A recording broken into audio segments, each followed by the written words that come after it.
So we got a lot that happened this week, from Ubisoft and Tencent ironing out a deal to Ubisoft talking about the performance of Assassin's Creed Shadows, and a lot more to get into. But I ain't gonna waste that much time. Let's go ahead and get into the news. Ubisoft ironed out a deal with Tencent where they created a subsidiary that will house 3 IPs, Assassin's Creed, Far Cry, and Tom Clancy's Rainbow Six, in which where it will be backed by Tencent with at least a 25% stake in the subsidiary.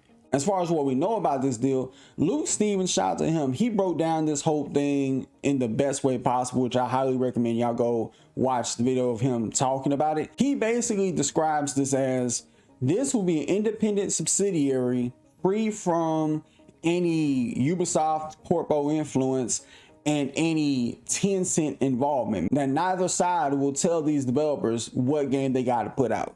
So pretty much it will be something that they will choose of their own volitions to create. Now granted, even though I can't criticize the developers for maybe not wanting to, make a game that they're making right now, but I can criticize them based off their gameplay and storytelling. Now, as far as the future of Assassin's Creed goes, I've really spoke about this at length in a separate video where I was pitching the idea or bringing up the possibility that Shadows might be the last open world RPG Assassin's Creed game that you get. And I think that outside of this subsidiary, Ubisoft will find one of their developers outside of this deal to make a brand new open world RPG that's a brand new IP, which they haven't created a brand new single player IP in God knows how long, it feels like. And I think with the success of these RPGs, it makes me wonder, would they have the same success without the Assassin's Creed name attached to it? I don't know. It really depends on who makes it, which this is something that people have been asking Ubisoft to do for years. And I think with this deal being ironed out, they'll finally go ahead and pull the trigger. And henceforth is why we're going to end up getting a mainline Assassin's Creed game that's very linear, very structured, with a narrow scope compared to their last game, which was Valhalla, which is a huge departure. Time will tell if this deal was actually for the better or for worse. According to Tom Henderson, Assassin's Creed Shadows is Ubisoft's second biggest launch to date, noting that Shadows is behind Valhalla but is doing a lot better than Odyssey. And a little bit over a week ago, Ubisoft had announced that they had passed 2 million players after just a few days and 1 million after a single day at launch. Comparing this to Valhalla, which had 2.55 million players on its first day, where Odyssey had just shy of 1 million, roughly 43,000 during early access. It is projected that after its first month, this game is going to end up having 6 million players, pointing out that this game released in the first quarter of the year compared to other Assassin's Creed games that came out during the holiday season. And doing a little bit more comparison to Valhalla and Odyssey's numbers, where Valhalla had 8 million players within its first month and Odyssey had 3.4 million within its first month. Tom Henderson didn't stress enough that player numbers do not equate to sales, and we can't really take this at face value. This was the only Assassin's Creed post that didn't get community noted, where they state that over 3 million players for AC Shadows, calling it its second highest day one sales revenue in Assassin's Creed franchise history, the biggest Ubisoft day one ever on PlayStation Digital Store, best community ever with over 40 million hours already played.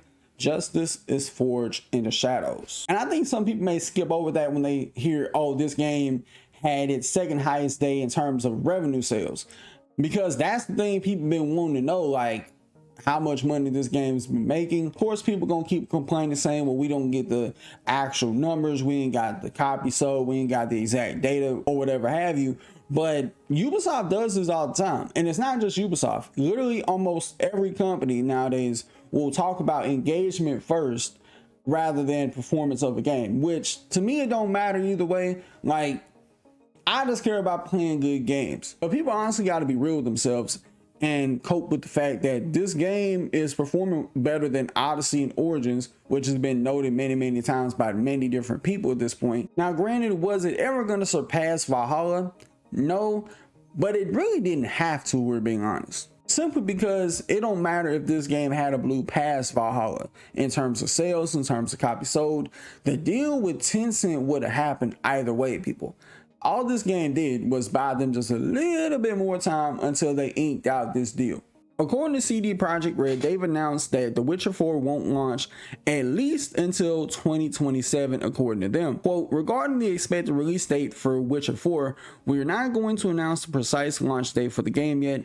All we can share is for now is to give more visibility to investors is that the game will not be launched within the time frame of the first target for the incentive program, which ends on December 31st, 2026.